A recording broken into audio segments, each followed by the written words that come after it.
She just got here. All right, I'll call the meeting to order and welcome everyone. We have minutes from March 11th to approve. I would move to approve those minutes. I'll second it. Any discussion? All in favor?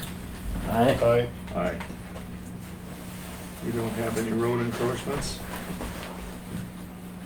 And that brings us to Tracy. Wow, that was really fast. That's Tracy, quick. what was your last name? I'm sorry. It's Wendt, W-E-N-D-T. And I handed out some written versions of my update that I'm going to give, but I'm one short. So if I guess you guys might need to we'll make share. another copy or Yep, we'll something. share. Okay. You bet. Sorry about that. For those, I guess, those of you who don't know me, I am Tracy Wendt. I am the coordinator for the Sun River Watershed group. We are a nonprofit that focuses on the natural resources of the Sun River Watershed from Gibson Dam down to Great Falls. Our projects are water quality, stream flow management. We help with a lot with the communication between the irrigators, the irrigation districts, and whatnot. Help with folks that have good projects that would help keep more water in the river. We'll do help people with projects on their property, help get grants to get work done to improve water quality or stream flows and whatnot. We do a weed pull every year up at Gibson, the Weed Whacker Rodeo. And then other community outreach and events as well. So I gave you guys a copy, and I won't go through every project in there, but last time I was here, you guys were interested in the Channel Migration Zone study that we did, and that's been complete. The consultants who did that are the same ones that did the Teton River study that the Conservation District did this last year, Karen Boyd and her team. And the purpose of that Channel Migration Zone study on the Sun River was to identify places where the river moves a lot or where it's pretty likely to move. They used historic photos. They used all sorts of data they collected out in the field. They talked to different landowners and came up with a report that kind of advises. The idea is to help us prioritize projects, and it's a public document. You can get it on our website, so anyone who lives along the Sun or works along the Sun, it'll help you figure out, if maybe you're new to the area, or maybe you're trying to figure out where you want to put a new barn, or do you rebuild this fence every time it floods, or do you find another way to deal with the problem or whatnot. So hopefully it'll help people prioritize and understand the river better, and the idea is to spend money more responsibly, on projects. We did a project this last year up in Teton County on Muddy Creek. It's a property GID owns and someone else leases for cattle. We put up some fencing to keep the cattle out of the creek to try and improve the water quality, less animal waste in the creek, and then also less damage on the banks. And we'll go back this year and do some vegetation there. Also in Teton County, the Arctic grayling rescue on one of the ditches there by Greenfields Irrigation District. There's a population of grayling every year that gets stranded in there when they shut off the irrigation water. So we worked with Fish, Wildlife, and Parks and caught a bunch of the grayling in the nets and moved them to Tunnel Lake. So that's a situation that happens, I guess, every year in this one particular canal. So we're gonna hopefully be doing that every fall. And then we've been reaching out to the irrigation districts and different landowners to find out if there's other places where maybe there's big trout that are getting, stuck when the water's shut off. People really like doing those fish rescues. It's a really popular event, so I think I'd like to do more of them. The other thing, every year, what I understand from Al, I guess I've only been here since 2018, but you guys contribute to Sun River Watershed Group, and that helps fund our stream gauges. So there's two different kinds of stream gauges that we manage. There's the USGS stream gauges, and then there's seasonal stream gauges. So the USGS ones they run all the time. It's continuous data, and anyone can go on the USGS site and download the information, take a look at the flows. Those are really expensive, and in 2019, our bill for those doubled, and it finally got to a point where, you know, thank you very much, but like we can't afford to keep this going. So I listed in your update here some of the partners who took over funding those gauges fully. So Bureau of Reclamation is now fully funding the gauge up at 287. So I don't have to scramble and fundraise for all of those. But we do still have the seasonal gauges throughout the watershed that operate from April through October, and that information goes through to the same site the DNRC gauges go to. So those are on the tributaries, some of the smaller streams throughout the watershed. And our water quality monitoring is an ongoing program that, from what I understand, has been going for over 15 years, collecting water data at the same 6 sites on in tributaries to the Sun River that were noted for contributing a high amount of nutrients or sediment. So we continue this monitoring, and in 2019 we did a trend analysis. We paid for the university to do a trend analysis and look at all 15 years of data and let us know what was happening. And largely things have been improving, and a lot of that's changing practices on the land and how people are managing land and water differently, and then also some of the on-the-ground projects that Al Rollo and folks did over the years. The other things I wanted to point out are coming up this year, we're doing phase 2 of the Channel Migration Zone study, which is largely in Lewis and Clark County on Elk Creek, but also we're re-looking at some of the reaches that were identified as high risk on the Sun River during the phase 1 of the study. So there's going to be a public meeting in Augusta to present that plan at the end of April, and the date and all the information is in your location and stuff is in the handout. But it'll be an open house, so people can just come in, meet the consultants, ask questions, and learn about the plan. And then once that's finalized, it will be on our website as well. We're also doing a Muddy Creek master plan. I thought that might be of interest to you guys. There will be a public meeting on the 29th of April down in Fairfield.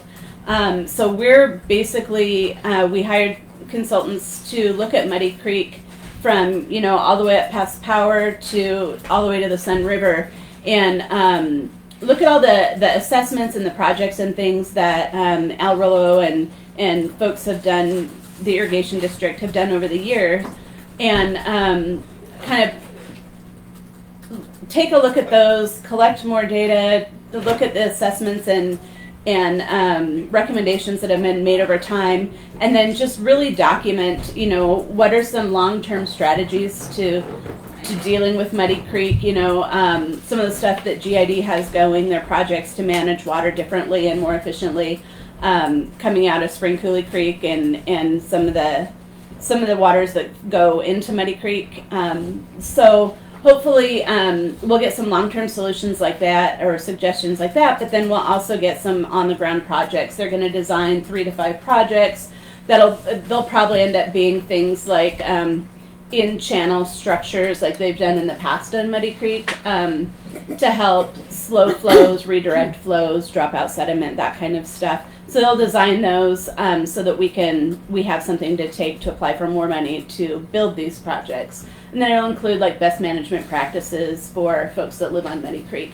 So our public meeting will be neat because folks will be able to come meet the consultants and give their feedback and say, you know, I've got an issue on my property, you know, my fence fell in or my septic's about to fall in, so that we can make sure and get folks' name and number and get out and visit them and document the problem so that addressing it ends up in the plan. And I think there's a stream gauge there was a stream gauge on Muddy Creek at Power that was knocked out in 2018 in the high water, and we were going to put it back in 2019, but then the bank was gone where we wanted, where it existed before. So it's moving down 13th a bit to the other side of the highway by the bridge there, that first bridge there. We're going to install it back there, so we'll have data on Upper Muddy Creek again. And let's see, I'm trying to think of what else we have going on in Teton County. There's a program called Ranching for Rivers that provides funding for folks that want to improve riparian health, so fencing cattle off the stream, developing stock water off the channel, that kind of stuff. So one of the landowners up by Power contacted us and said, I want to put some fencing in and I could use a new tank and a pump and all that. So we're helping him apply for funding that would help pay for him to do something he already wanted to do. So that's a win-win for the creek. And then there's other little things. You know, I did a nice tour with Katie from Fish, Wildlife, and Parks. We drove around Teton County and Lewis and Clark County because I live in Great Falls. I don't get to Teton and Lewis and Clark as often as I do to Cascade.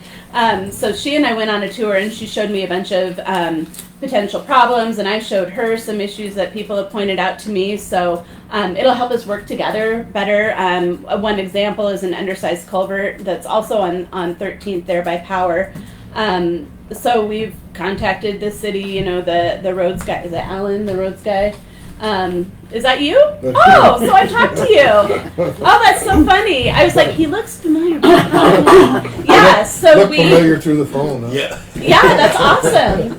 So I'm the one you talked to on the phone. I didn't make that connection. So Katie and I went and looked at these culverts, and we talked to you, and if that's a project that you guys think needs to be done, we would try and help find funding or apply for grants or whatever to help cover the cost of that.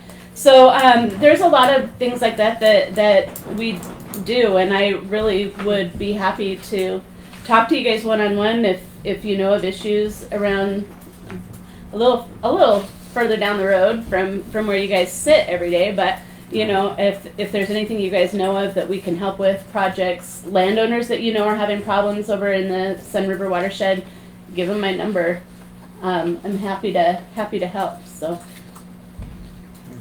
are there any questions? I feel like I'm just rambling, No, but that's fine. I could talk more or less. So, I guess I can't untalk. But do you guys have any questions or? Any questions, guys? Oh, No, I don't. just- Sounds to me like you're doing a pretty good job. We're pretty And- busy. Yeah, absolutely. It's nice to get this report too, so we're aware of what's going on. I appreciate you taking Yeah, time to come yeah, up that's a and good do that. report. And I can Yeah. put these together a little bit more often and email them even if I don't come up. But I would, before COVID, I think I came up a few times, tried to come up like once a quarter or something. I dropped Okay. off cookies at Christmas. I don't know if anybody else got them. Well, it's nice to hear from you and your group because I was a commissioner here before, 12 years Okay. ago, for 12 years, and we didn't get a whole lot of input on the Sun River. I mean, about once a year maybe, you know. Okay. Or in the spring, Alan would come out and we'd go take a look at some of the washouts and stuff. Uh-huh. But it didn't seem like things really went anywhere. You know, so it's nice to see some positive things going on. Yeah, I'm trying. I'm good. trying. You know, he built Yeah. a really good foundation for the organization and built really good relationships with a lot of people. So it's kind of easy to step in because you know those relationships are Yeah. already there, and they're people that knew the name of the watershed group. So Right. they had after he retired, what I understand, they had a little bit of a turnover, a few different people kind of in and out. So in some ways, I feel like I was starting from scratch, but in some ways, I already had this lovely foundation that he had kind of started. So Well, good. it's been fun, and I feel like I have a better handle on things than the last time I saw you guys. Good. But it's nice to see you guys face to face again. So and nice to meet you. Thank you, Tracy. Sure. Okay, that brings us to the surplus bids. Okay, we have to 4 open those and go through them, Sam. bids on some surplus. This first one is from Steel, etc. Great Falls. And this is a bid for the 4 railroad flat car decks. $1,561.51 each, equaling $6,246.04. Pays from my welder. And Steel, etc. will provide trucks for the load out of the flat cars and leave their contact information here. What was the price again? 15 what, Sam? $6,246.04. What was per, Here's the what was the per unit? 15. 1561.51. Okay. Okay.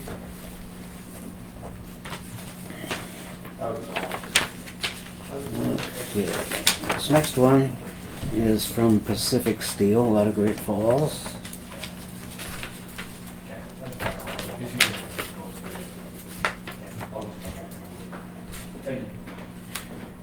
Oh, and this Pacific Steel and Recycling will bid $50 per net ton for all steel decks from railroad flat cars, FOB Great Falls. So we need to figure out, I guess, the tonnage on those things. Do you know that or anything? And this one is from Bruce Roth. Mm-hmm. And he isn't specific, it just says bid for a flat car, $2,125. And What was it's his last name, Sam? Roth, R-O-T-H, And what was the price again? I'm sorry. $2,125. Is that for just one Sam? Just one. Just one car. Okay. Yeah. And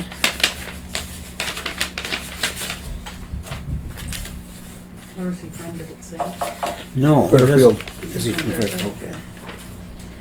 This one is from Dick Snellman, our fellow commissioner here. And this is for two 28-foot beams with rounded edges, $250 per beam, $500 total.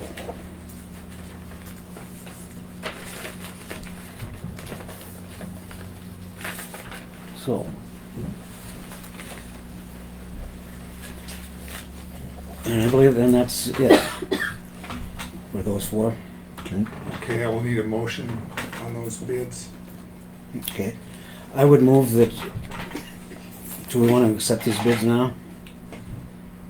I mean, as far as I'm concerned, I think. what do you think, Alan? Or do you want to study? Yeah, we just gotta figure out price-wise where we're at with that tonnage. That's what I was trying to do. Yeah. Okay. Well, I would move that we accept these bids. I'll second because Dick be on one, so he's recusing himself. Wait a minute. Yeah. So you're gonna sell more than we have if you accept all these bids. Yeah. So you've got to say which bid you're gonna accept. Oh, I see for what you're the saying. rail Yeah, cars. right. And then. Okay, so we go through them, okay. So you're, Individually? you wanna You're- take the three you're right. for the Yeah, I flatbed wasn't, deck cars under advisement, Advisement, yeah. because you have to look at the tonnage, and you want to Right. award the bid to Dick on the 28-foot beams because there's no other bidder. Right? Yeah, that would bid be- we can accept. Yeah, Okay, let's do it that way. I would move that we accept Dick Snellman's bid on the two beams for $500. I'll second that. Any And- discussion? All in favor? Aye. Aye. And these other three bids, I move that we take under advisement until we can figure out which is our best bang for the buck on price. We need to figure out the weights versus the money. They had an estimate on the flat cars, didn't you? Tonnage wise? So that's my motion. I will second it. Okay. Any further discussion? So do you have any estimated weight on the flat cars? They're about 12,000 pounds apiece. So that's 6 ton.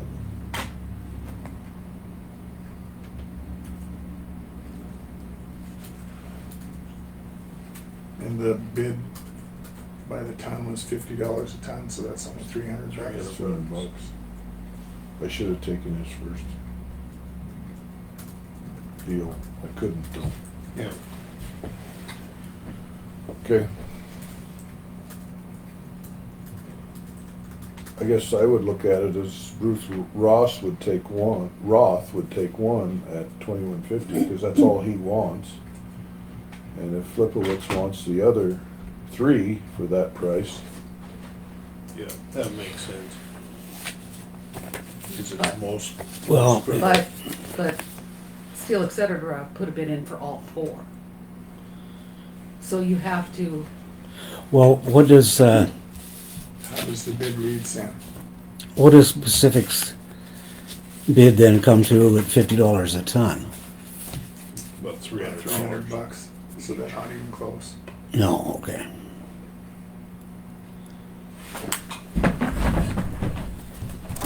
So the question is specific bid on the 4 of them?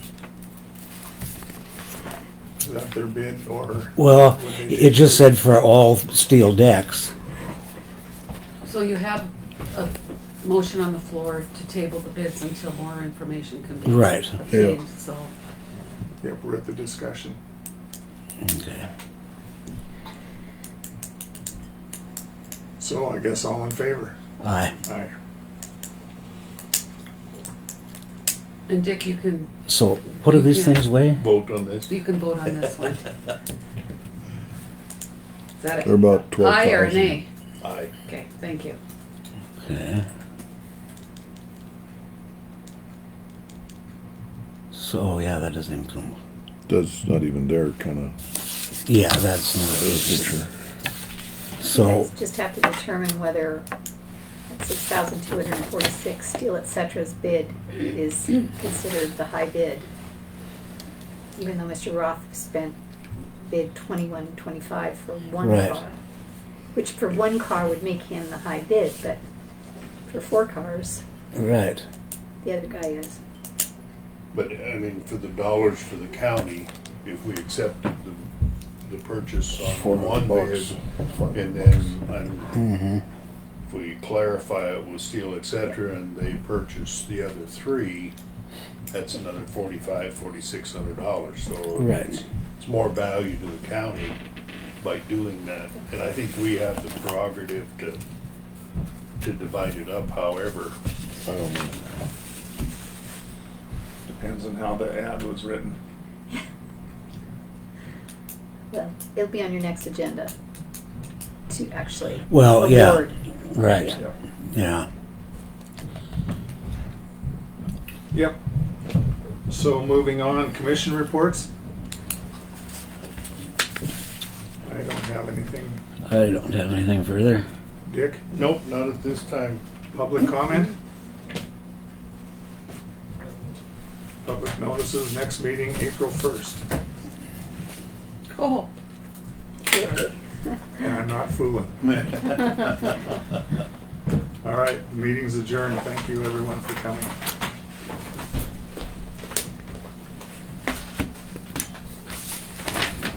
Did you want to do that? Yes, please.